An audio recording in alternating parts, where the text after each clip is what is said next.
Bien, pueden sentarse. Qué bueno es poder cantar, que creemos en un único Dios verdadero, tres personas. Una cosa es cantarlo, una cosa es creerlo y otra cosa es vivirlo, hermanos. Y es por eso que este himno me encanta, ¿verdad? Yo creo que lo cantamos, no sé si lo cantamos todos los domingos durante esta serie, creo que fallamos en una, me parece. Pero tiene que recordarnos siempre esta serie de la Trinidad. Y yo estaba pensando, desde que sabía que iba a predicar esta mañana, y sobre la tercera persona de la Trinidad, cómo podría traer un mensaje esta mañana a ustedes que fuera muy práctico y a la misma vez nos ayudara a entender de qué forma la tercera persona de la Trinidad también nos transforma a nosotros, como es el título de la serie.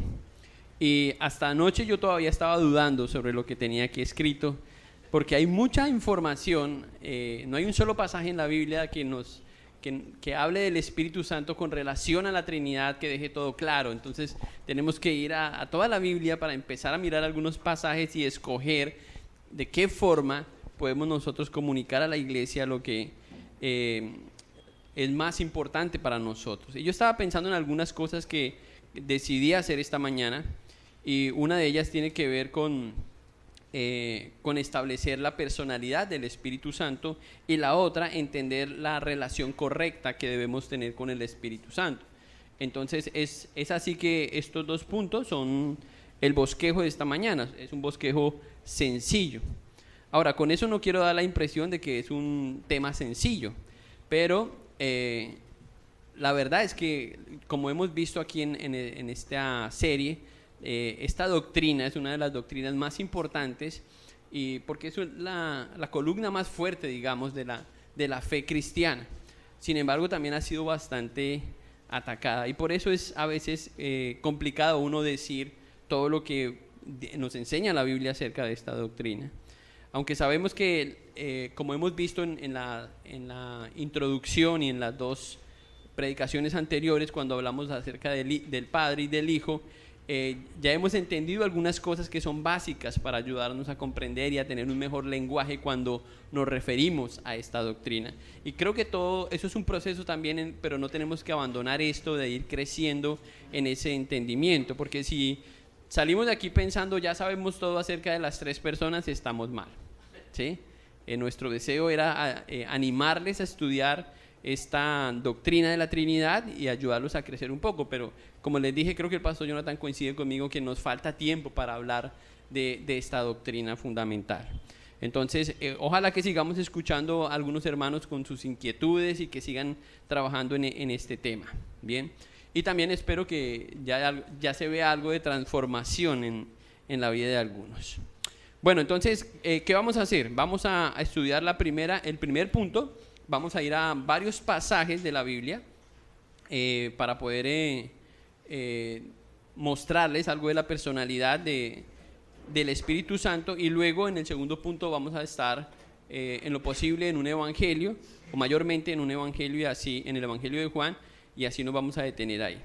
Pero yo quisiera que antes de que empezáramos a estudiar este tema, oráramos al Señor para que Él nos ayude esta mañana y podamos nosotros hacer algo de aplicación al mismo tiempo que vamos escuchando y pensando en nuestra relación con Dios, con Jesucristo, y ahora con la persona del Espíritu Santo. Vamos a orar primero y a pedirle a Él que nos ayude.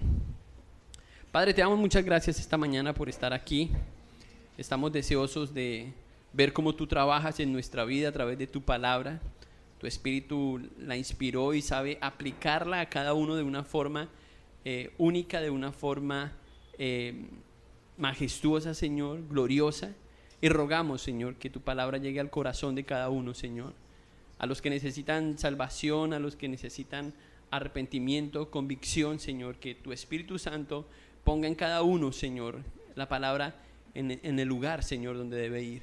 Ayúdanos, Señor, para escucharla con atención, para evitar las distracciones, Señor, y poder atender tu voz, Señor, esta mañana. Permíteme a mí, Señor, expresar bien las ideas, y ayúdame para poder compartir a mis hermanos lo que estudié durante estas semanas, Padre. Gracias por todo lo que tú estás haciendo en nuestras vidas, y oramos, Señor, que te glorifiques desde el púlpito en la predicación de tu palabra, Señor. En el nombre de Jesús te lo pedimos. Amén. Muy bien, entonces, ¿qué vamos a hacer primero? Vamos a establecer la personalidad del Espíritu Santo.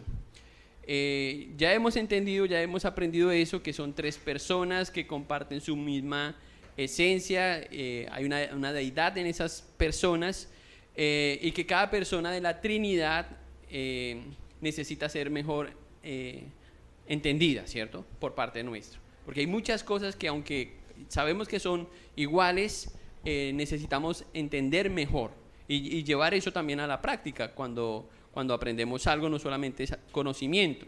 Entonces, eso es lo que vamos a hacer primero al establecer la personalidad del Espíritu Santo. Y yo estaba pensando por qué esto sería importante para la iglesia. Y yo estaba hablando con el pastor Jonathan esta mañana, muy temprano, y le estaba contando que, bueno, esto se lo conté hace unos días, de que este iba a ser el punto, una de las cosas que yo quería tratar, y él me estaba recordando que esta es una de las cosas más mal entendidas en la persona, o cuando hablamos de la personalidad del Espíritu Santo, ¿sí? Y la razón por la que eso pasa muchas veces, y él también lo ha dicho aquí desde el púlpito, es porque cuando hablamos de una persona o de la personalidad de una de las personas de la Trinidad, aunque suene redundante, ya nosotros estamos pensando en una persona, pero pensamos en una persona como una persona, como nosotros, ¿cierto? Y obviamente este es un lenguaje humano para explicar algo divino, pero tenemos que entender que cuando hablamos de la personalidad del Espíritu Santo, estamos hablando de una persona en un plano completamente diferente al nuestro, ¿sí? Al humano, pero usamos esas mismas palabras para poder entenderlo, ¿ok? Y tenemos que tener eso en cuenta. Entonces, lo primero que debemos recordar es que las palabras que usamos pueden ser confusas, pero entendiendo estas cosas nos puede ayudar más para no cometer un error. Bueno, al hablar del Espíritu Santo, ¿dónde irían en su Biblia para buscar algo sobre el Espíritu Santo? ¿Qué libro escogerían? Algunos dirían que Hechos, capítulo 2. Ya el pastor Jonathan sabe que es Juan, entonces. ¿Pero dónde iríamos? Bueno, yo quería hacer lo mismo que hizo el pastor Jonathan, ir al comienzo de la Biblia. Y vamos a ir a Génesis, capítulo 1.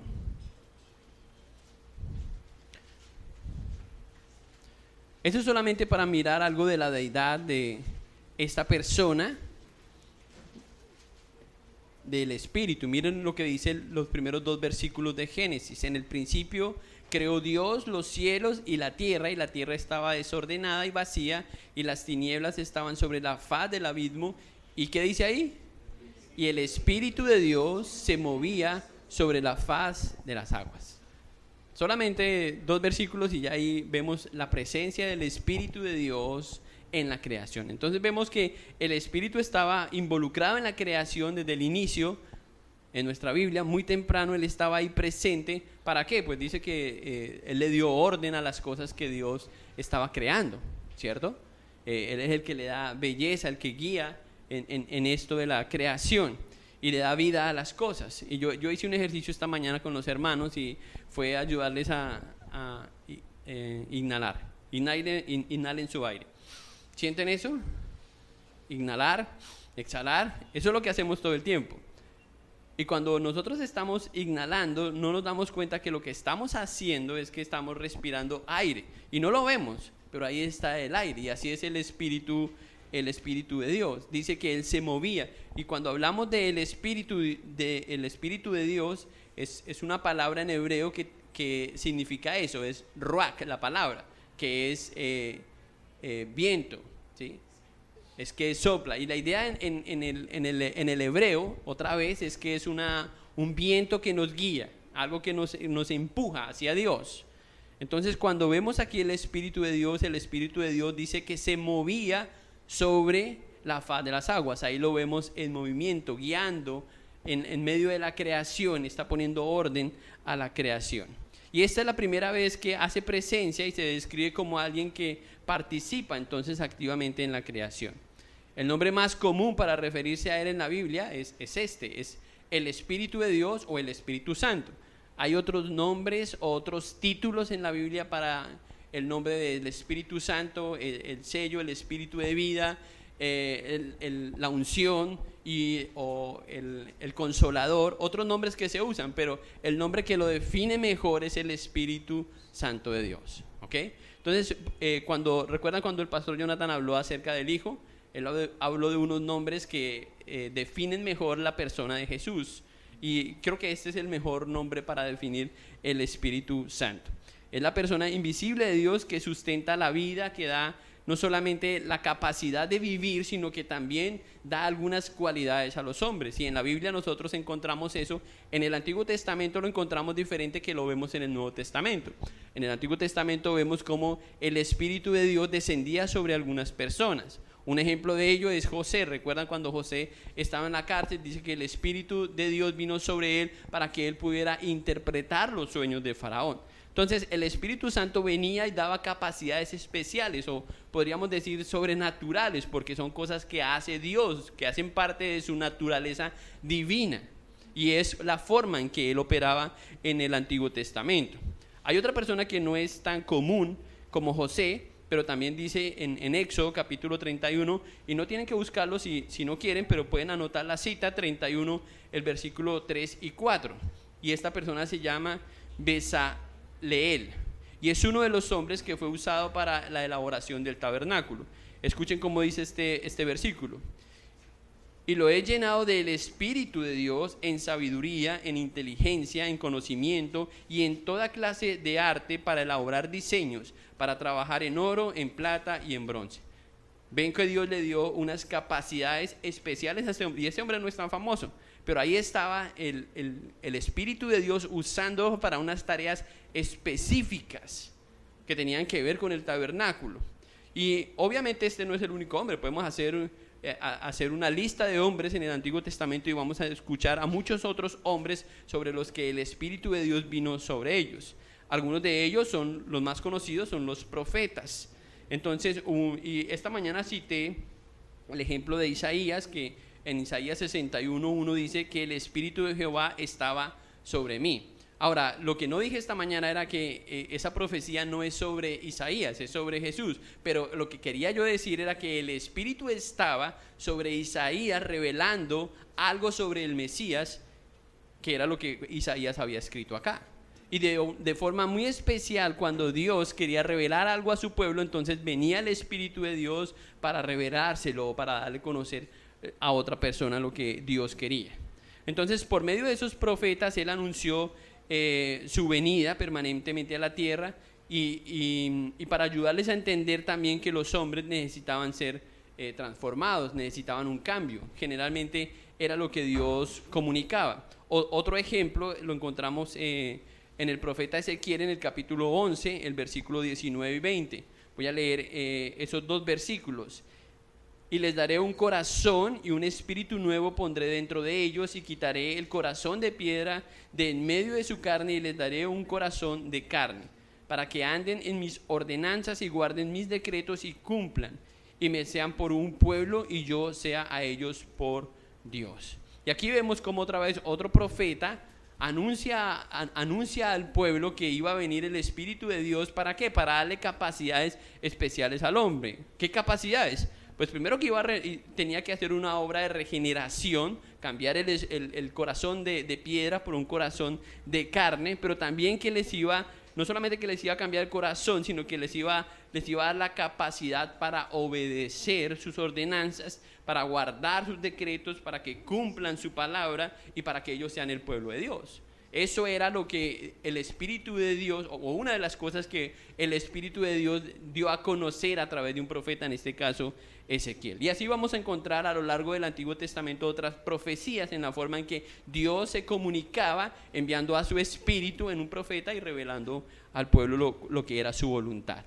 Ahora, es verdad que no tenemos tantos detalles del Espíritu Santo como quizás acerca del Hijo, pero lo que tenemos en la Biblia es suficiente para tener una buena comunión con el Hijo. Y para eso tenemos que entender primero quién es el Padre y quién es el Hijo, porque es a través del Hijo que nosotros podemos tener una buena comunión con el Espíritu Santo.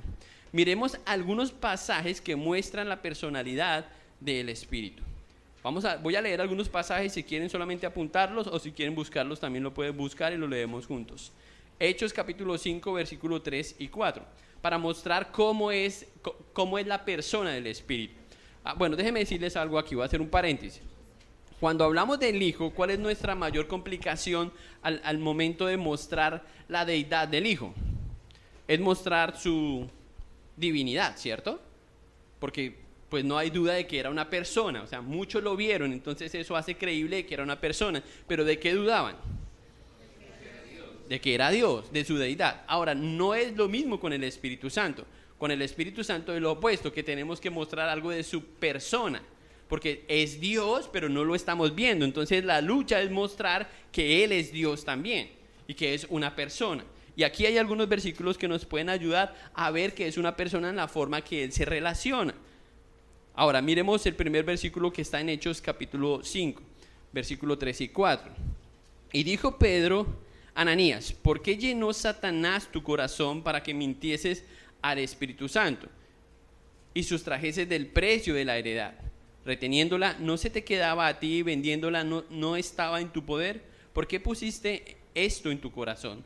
No has mentido a los hombres, sino a Dios. Y ahí vemos dos cosas importantes. Una, que si no era una persona, ¿cómo le podía mentir? ¿Cierto? Y lo otro es que vemos la deidad del Espíritu con Dios, con el Padre, porque dice: no has mentido a los hombres, sino has mentido a Dios. Dos cosas importantes que vemos ahí en ese pasaje. Luego, ahí mismo en Hechos, el capítulo 8, otro pasaje muy famoso. No vamos a leer todo el pasaje, solamente voy a leer un versículo de ese pasaje conocido, Hechos capítulo 8, versículo 29. Y el Espíritu dijo a Felipe: acércate y júntate a ese carro. ¿Recuerdan ese encuentro? Para que ir a comunicar el evangelio al eunuco. Pero mire cómo se está comunicando. El Espíritu dijo a Felipe. Esto es algo, es una relación entre dos personas. Ahora, no sabemos exactamente cómo ocurre esto, ¿sí? Y no vamos a especular sobre cómo ocurre esto, pero hay una relación ahí. Él está recibiendo indicaciones del Espíritu y Felipe lo que hizo fue obedecer al Espíritu a hacer lo que se le había encomendado. Miremos otro pasaje. Hechos capítulo 13, versículo 2. Mientras Pedro pensaba en la visión, le dijo el Espíritu: he aquí 3 hombres. Hechos capítulo 13, versículo 2. Y aquí vemos cómo Pedro fue dirigido nuevamente por el Espíritu de Dios, ¿sí? Y esto ocurre en más de una ocasión. En los viajes de Pablo también vemos cómo el Señor dirigía al apóstol Pablo en una dirección, o cómo a veces le cohibía que fuera en otra dirección, ¿sí? Y esto nos ayuda a entender que había una relación entre personas, para decir que Él es la persona del Espíritu Santo. Pero cuando otro versículo está en Juan 15, ahorita vamos a ir completamente al Evangelio de Juan, pero leamos este versículo, Juan 15, 26, dice: pero cuando venga el Consolador, a quien yo os enviaré del Padre, el Espíritu de verdad, el cual procede del Padre, Él dará testimonio acerca de mí. Y aquí lo que Juan nos ayuda a entender es que el Espíritu Santo es el Consolador, o como se conoce el Paracleto, que es la persona que lo acompaña, la persona que está con Él, la persona que lo guía, ¿sí? Pero mire otras cosas importantes que Juan dice aquí en este versículo. Él dice que, ¿quién está hablando? Jesús está hablando. Y dice: a quien yo enviaré del Padre, el Espíritu de verdad. Y esto nos ayuda a ver cómo el Espíritu procede del Hijo y del Padre, porque es el Hijo quien envía el Espíritu. Y luego dice: el cual procede del Padre y dará testimonio acerca de mí. Ahí vemos la relación entre las 3 personas de la Trinidad, y Él dará testimonio acerca de mí. Todas estas citas muestran algo de la personalidad, del conocimiento de Dios, de la voluntad de Dios. Ahora, cuando hablaba de este tema con el pastor Jonathan, él hizo una anotación que yo quería repetir porque es importante. Si pensamos en la personalidad del Espíritu Santo, no tenemos que dejarlo como una persona individual, porque aunque es una persona, son una misma esencia. Entonces, él me daba un ejemplo acerca de la voluntad de Dios, o la voluntad del Espíritu Santo. No es que Dios tiene una voluntad, el Espíritu Santo tiene otra voluntad y el Hijo tiene otra voluntad. Es la misma voluntad, ¿ok? Es la misma voluntad. Entonces a veces, por eso lo difícil de usar palabras humanas para tratar de hablar de algo divino. Pero eso nos tiene que ayudar a pensar que es un solo Dios y son tres personas, ¿ok? En un modo diferente. O ya no usé una palabra correcta. Distinto. Una relación distinta. Gracias, Pastor Jonathan. Bueno, ahora cuando nosotros llegamos al Nuevo Testamento, vemos eso de forma más clara. En el Antiguo Testamento ya mostré algunos pasajes que nos ayudan a ver cómo el Espíritu de Dios estaba presente. En el Nuevo Testamento se ve más claro. ¿Y desde dónde se ve? Desde dónde se ve el ministerio del Espíritu Santo. Bueno, algunos van a Hechos capítulo 2, pero tenemos que recordar también el bautizo de Jesús. Creo que el pastor Jonathan hizo un énfasis ahí cuando habló de la persona de Cristo. Que el Espíritu bajaba sobre Jesús como paloma y lo hizo ¿con qué intención? ¿Con qué intención lo hizo? Bueno, era simplemente para ayudar a sus discípulos, porque era el Espíritu Santo quien iba a capacitar a esos discípulos en ese nuevo ministerio que ellos iban a tener ahora por delante. Entonces ahí vemos la interacción de las tres personas de la Trinidad. Yo estoy muy pendiente de las palabras que estoy usando, estoy mirando al profesor de la Trinidad. Jesús prometió que el Espíritu vendría para acompañar a sus discípulos, son promesas del Señor, y el mismo Espíritu de Dios que con su poder dio vida en el vientre de María, Jesús es el mismo Espíritu que da a dar vida a los incrédulos cuando creen en el Señor. Esto es increíble, porque es algo sobrenatural.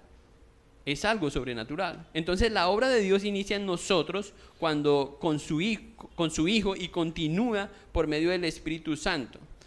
El Espíritu Santo quiere movernos hacia Dios mismo, hacia Él, y quiere ayudarnos a que llevemos adoración, obediencia, todo lo que sea del Padre para llevarlo al Hijo. Entonces esa es la obra del Espíritu Santo. De él el Espíritu Santo procede del Padre y es inspirado por el Padre. Y en Juan, bueno, leamos ese versículo. En Juan 16:13 dice, ¿o ya lo leímos? No lo hemos leído. Juan 16:13, leamos ese versículo. Mire cómo lo dice ahí.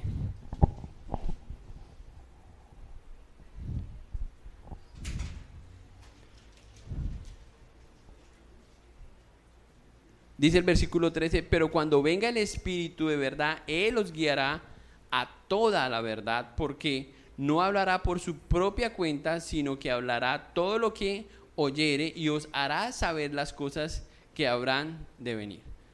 Esa es la obra que el Espíritu Santo va a hacer. Y eso nos ayuda a entender que el Espíritu Santo también tiene un ministerio, tiene una misión, y es revelar al Hijo, a la segunda persona de la Trinidad, es revelar a Cristo, así como lo dice ahí. Y en el versículo que sigue, el versículo 14 dice, Él me glorificará porque tomará de lo mío y os lo hará saber. Es imposible conocer a la persona de Cristo si el Espíritu de Dios no interviene en la obra de regeneración. Y cuando nosotros vemos una obra de salvación en la Biblia, nosotros generalmente vamos a ver ahí la obra del Espíritu Santo. Vamos a ver toda la Trinidad involucrada en la obra de salvación, y eso es importante verlo. Ahora, les dije que íbamos a desarrollar 2 puntos. Vamos a ver el otro punto, para entender mejor la personalidad y ahora tener una buena relación con el Espíritu Santo. Entender la correcta relación que debemos tener con el Espíritu Santo. Y vamos a estar aquí en Juan también para ver eso. Vamos a leer los versículos 15 al 31 del Evangelio de Juan.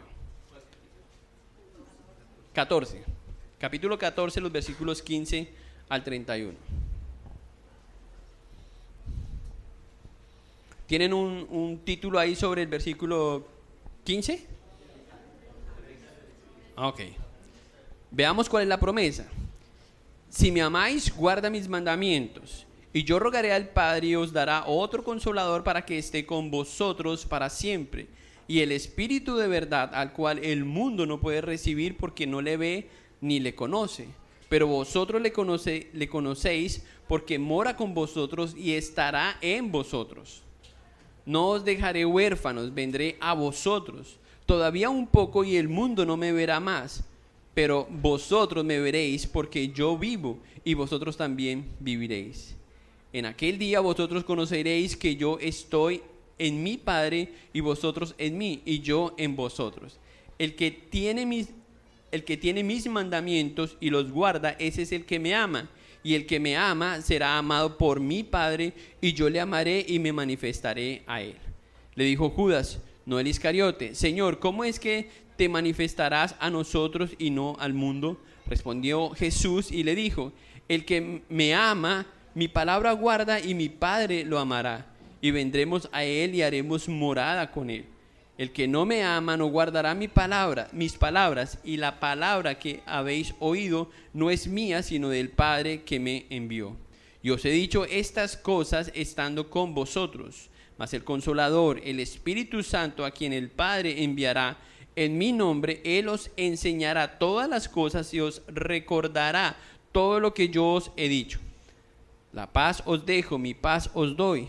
Yo no os la doy como el mundo la da. No se turbe vuestro corazón ni tengan miedo. Habéis oído que yo he dicho: voy y vengo a vosotros. Si me amarais, os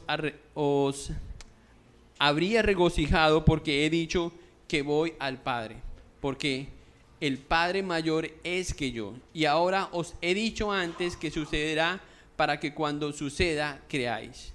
No hablaré ya mucho con vosotros, porque viene el príncipe de este mundo y él nada tiene en mí. Mas para que el mundo conozca que amo al Padre, y como el Padre me mandó, así hago. Levantaos y vamos de aquí. Y esas son las palabras del Señor. Noten lo que dice el versículo 16. Otro consolador. Otro consolador. Él está diciendo que él era el consolador y ahora iba a dejar otro consolador. ¿Notaron eso en el versículo 16?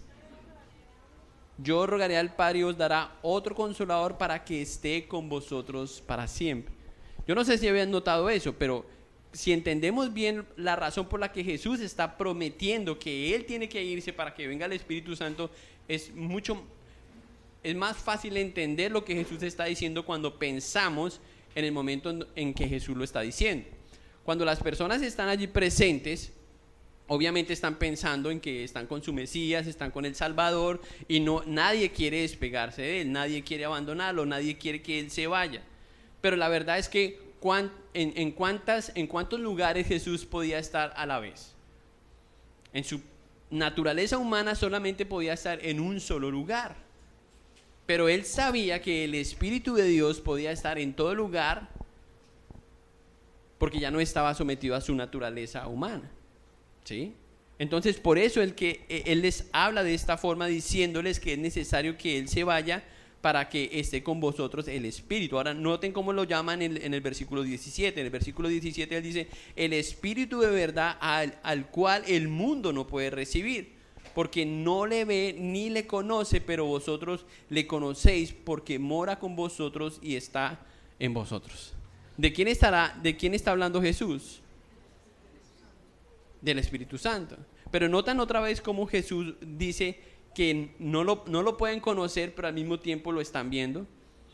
Él está hablando de la persona de Jesús, pero está hablando de sí mismo también. Noten otra vez el versículo: pero vosotros le conocéis, porque mora con vosotros y estará en vosotros. La promesa era que estaba con ellos, pero iba a morar con ellos, y sabemos que eso ocurre en Hechos capítulo 2. Pero ellos ya estaban viendo a Jesús porque estaban hablando con Él. Y es por eso que Él dice que es necesario que Él se vaya. Entonces, eso se ve ahí en el versículo 17. Se llama el Espíritu de verdad porque Él es el autor de la verdad.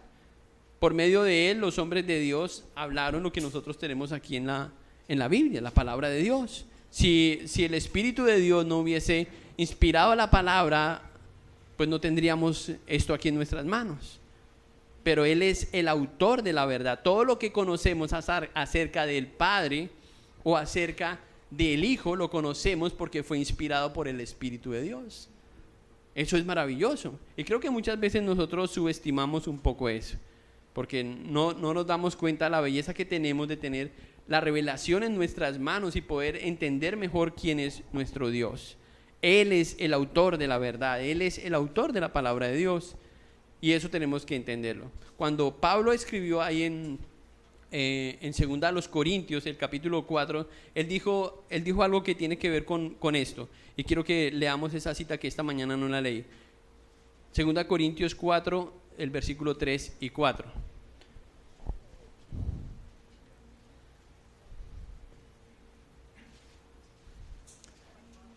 Dice, pero si nuestro evangelio está aún encubierto, entre los que se pierden está encubierto, en los cuales el Dios de este siglo cegó el entendimiento de los incrédulos para que no les resplandezca la luz del evangelio, de la gloria de Cristo, el cual es la imagen de Dios. Esta es la razón por la que él está diciendo que el mundo no le puede conocer, porque tiene cegado el entendimiento de los incrédulos. Por eso Jesús dice, el mundo no le puede conocer, porque están ciegos espiritualmente. Pero cuando intervenga el Espíritu Santo, Él los va a llevar a la verdad, Él les va a abrir los ojos, los va a llevar al conocimiento. Es lo que Él dice. Vamos a ver eso mejor en la siguiente cita. Ahora vamos al capítulo 16, versículos 7 al 11. Escuchen cómo dice aquí el Señor. Juan 16, versículo 7 al 11. Ahí mismo en el Evangelio. Miren el versículo 7. Pero yo os digo la verdad, os conviene que yo me vaya, porque si no me fuere, el Consolador no vendría a vosotros, mas si me fuere, os lo enviaré. Nuevamente, ellos estaban enfocados ¿en qué? En Jesús, en que Jesús estaba ahí. ¿Quién quiere que Jesús se vaya? No, ahí está Jesús y él está diciendo que es necesario que Él se vaya. Es algo contradictorio. Ellos están enfocados ahí, no están viendo la belleza de lo que Jesús está diciendo, que es necesario que Él se vaya para que el Espíritu esté siempre con ellos, cosa que Jesús no va a poder hacer porque está en su naturaleza humana. Y eso es lo que Jesús está tratando de decirles. Y cuando Él venga, mire lo que Él dice, y cuando Él venga, convencerá al mundo de pecado, de justicia y de juicio. De pecado por cuanto no creen en mí, de justicia por cuanto voy al Padre y no me veréis más. ¿Cuál es entonces la relación que debe tener el creyente o el cristiano con el Espíritu Santo? Aquí vemos algo de eso. Lo primero que dice, ya lo mencioné, es que es necesario que Él se vaya. Os conviene. Nos conviene que Él se vaya. Esta promesa se cumplió otra vez perfectamente en Hechos capítulo 2. Cuando el Espíritu Santo descendió. Estas son las palabras del Señor, que eso iba a ocurrir y ocurrió ahí en Hechos capítulo 2. Pero mire lo que Él dice, que convencerá al mundo de pecado. ¿Qué significa eso?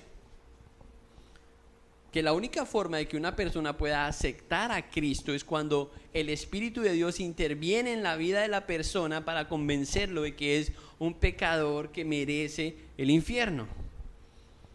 Es la única forma de poder conocer al Padre y al Hijo cuando el Espíritu de Dios hace esa obra.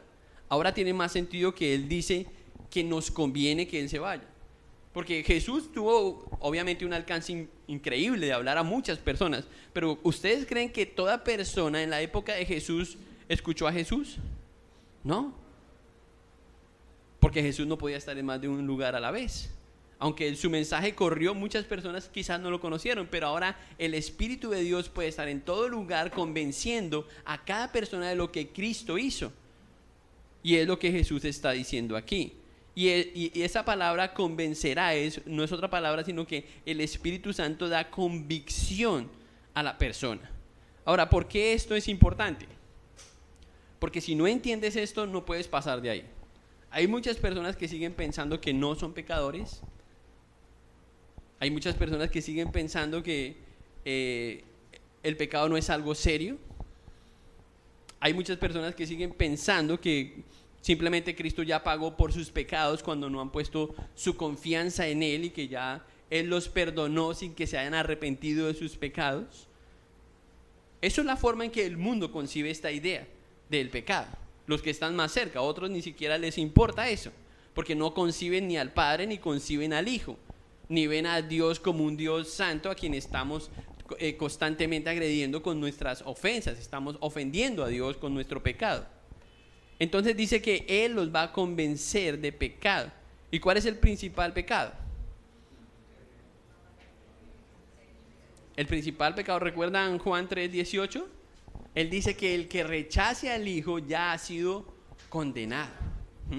El primer pecado es rechazar al Hijo, pero lo rechazamos no abiertamente diciendo, no, yo no creo en Cristo, eso de Cristo, no, porque hay mucha gente que está rechazando a Cristo y está sentada en una iglesia. Rechazamos al Hijo cuando no entendemos que somos pecadores, que merecemos el infierno porque nuestro Dios es un Dios santo, que su justicia, porque es justo, hace que alguien sea castigado por nuestra ofensa, por nuestro pecado. Y si no hemos entendido eso, entonces no vamos a pasar de ese punto. Por eso decimos constantemente, las buenas nuevas del Evangelio están precedidas por una mala noticia, y la mala noticia es que somos pecadores. Hermanos, cuando salimos de aquí, de esta puerta, toda la información es contraria a esto. Es que somos buenos, todo el mundo nos está haciendo creer que merecemos lo mejor, todos nos hacen pensar que debemos ser el centro de atención, que tenemos que crecer en nuestra autoestima, pero nadie te está diciendo que tú eres un pecador que merece el infierno por tus pecados. Y ese es el mayor obstáculo que tenemos para poder confiar en Cristo y para que el Espíritu de Dios venga en nosotros y haga la obra que Jesús prometió en cada uno de nosotros. Ese es el principal obstáculo. Y hay muchas personas que se resisten a eso. Es increíble. Y han entendido hasta un punto, pero están ahí pensando, bueno, sí, pero quizás no es tan grave, quizás no tiene que ver conmigo, Dios sabe, y se justifican de alguna forma, y vamos a ver eso más adelante. Convencer de pecado. ¿Recuerdan las palabras de Pablo en Romanos capítulo 3? Versículo 10, versículo 11 y versículo 12. Como está escrito, no hay justo ni aún uno. No hay quien entienda. No hay quien busque a Dios. ¿Usted pensaba que usted buscaba a Dios? Todos se desviaron. A una se hicieron inútiles. No hay quien haga lo bueno. No hay ni siquiera uno. ¿Dónde nos deja eso? En la lista de pecadores que necesitan a Dios, que requieren su perdón, su justicia.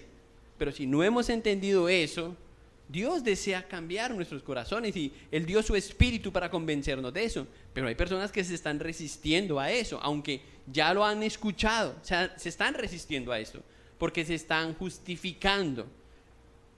Por eso es lo siguiente que Él dice que va a convencer. ¿Qué es lo que dice ahí en el versículo? Miren nuevamente el pasaje. ¿Cómo lo dice?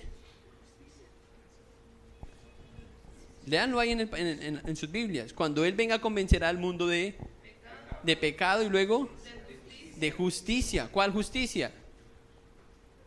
Su propia justicia, que es incapaz de presentarlo como una persona aprobada delante de Dios.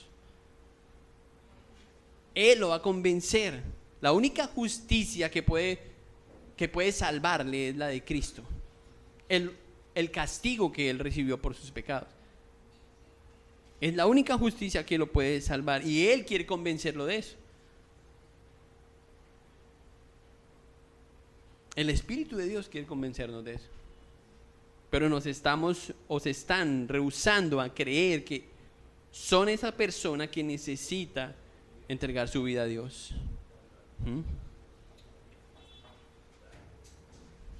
Cuando Él venga, convencerá al mundo de pecado, de justicia y de juicio.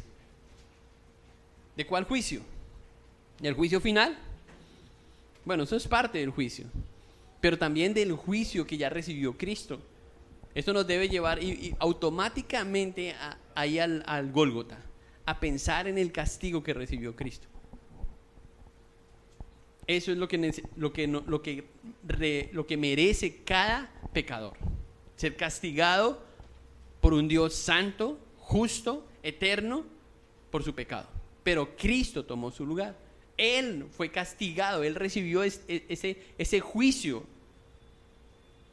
para evitar que un pecador fuera a una eternidad a sufrir, a pagar por su propio pecado. Es lo que Él quiere.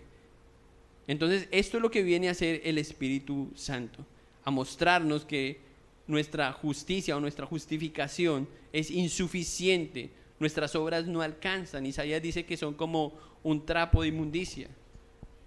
Ya ustedes tienen un trapo en la casa que es el que están listos para botar, ya saben cómo es eso. Huele mal.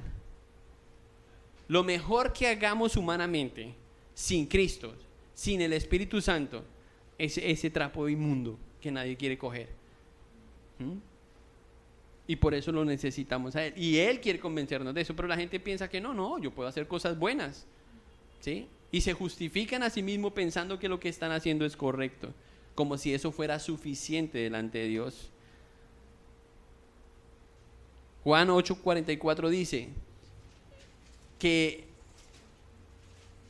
el padre de la mentira es Satanás. Juan 8:44, ahí dice que el Dios de este siglo ha cegado.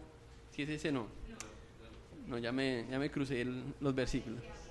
Vuestro padre el diablo, ¿cierto? Dice, vuestro padre el diablo es el padre de la mentira. Y mientras vivamos bajo el engaño del diablo, no vamos a poder ver nuestra necesidad y que requerimos esa justicia divina. Y el Espíritu Santo vino para hacer lo contrario, para convencernos de eso. El Espíritu nos llena de amor. El Espíritu nos da la capacidad de amar, nos da la capacidad de creer, de entender. Pero si no tenemos el Espíritu de Dios, no vamos a poder entender.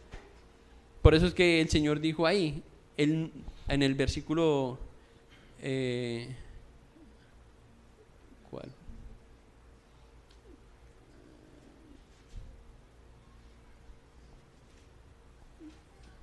En el versículo 8, cuando Él venga convencerá al mundo de pecado, de justicia y de juicio.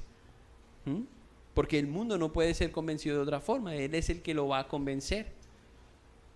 Él es quien convence al mundo. Ahora, si ya somos creyentes, si tenemos el Espíritu de Dios, ¿cuál debe ser nuestra correcta relación con el Espíritu Santo? ¿Cómo debe ser nuestra comunión con el Espíritu Santo?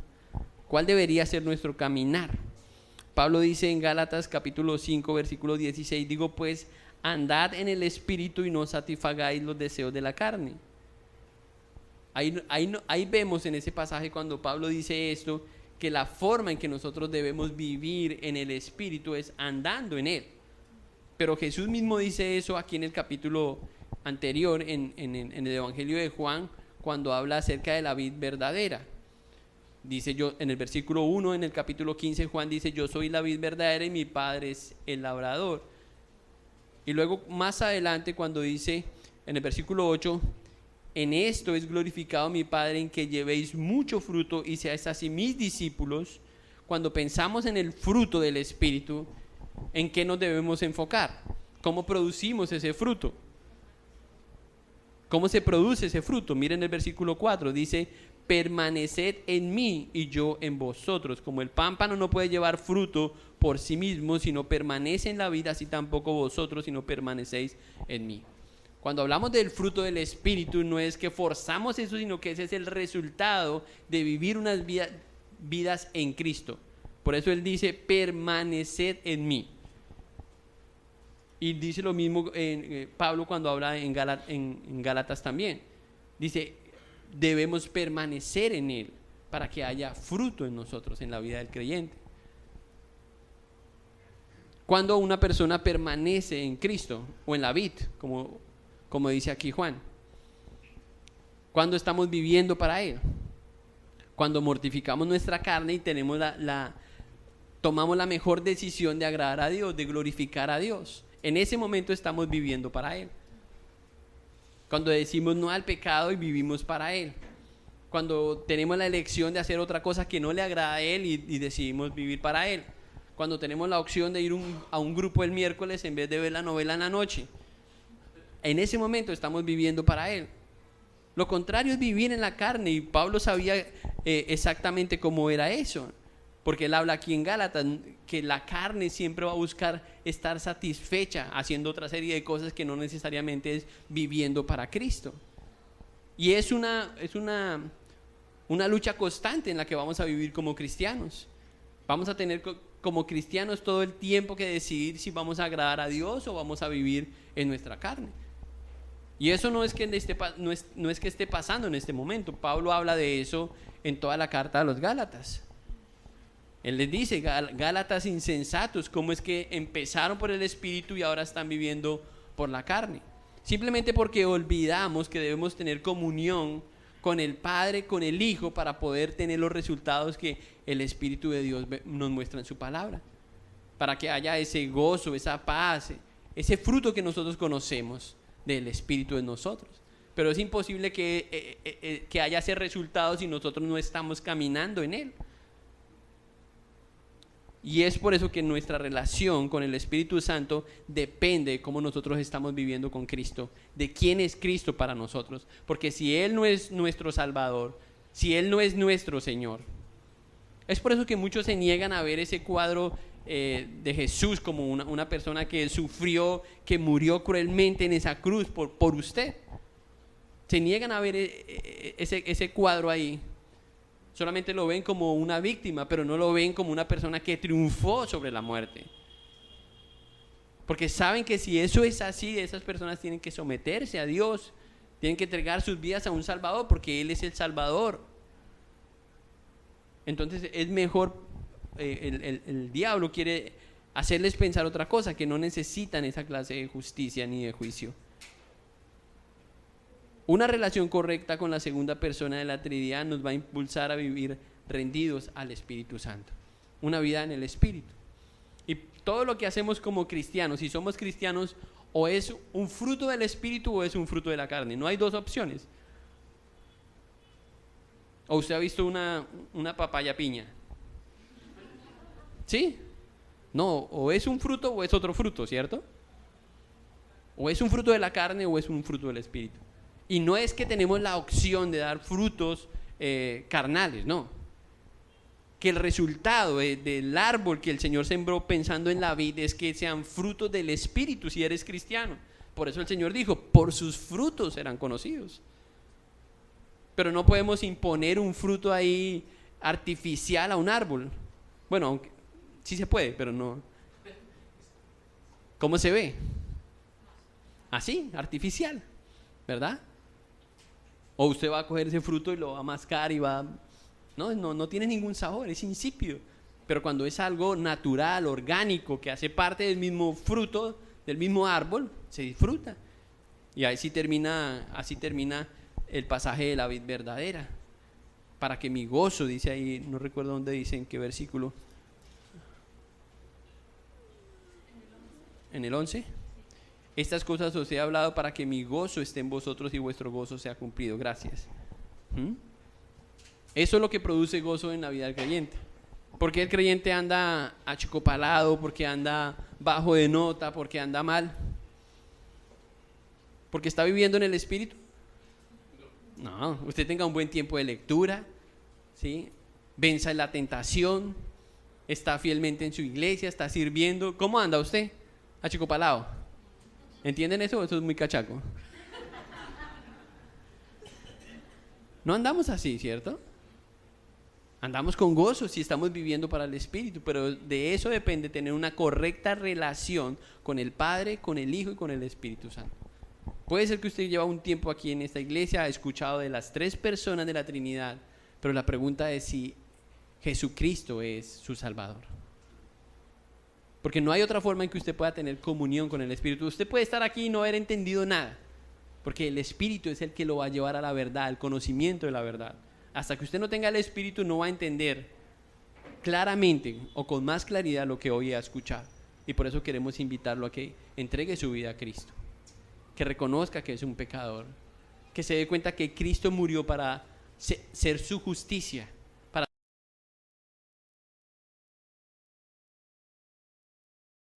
tomar su lugar, y Él le va a ayudar. Él va a ser su consolador.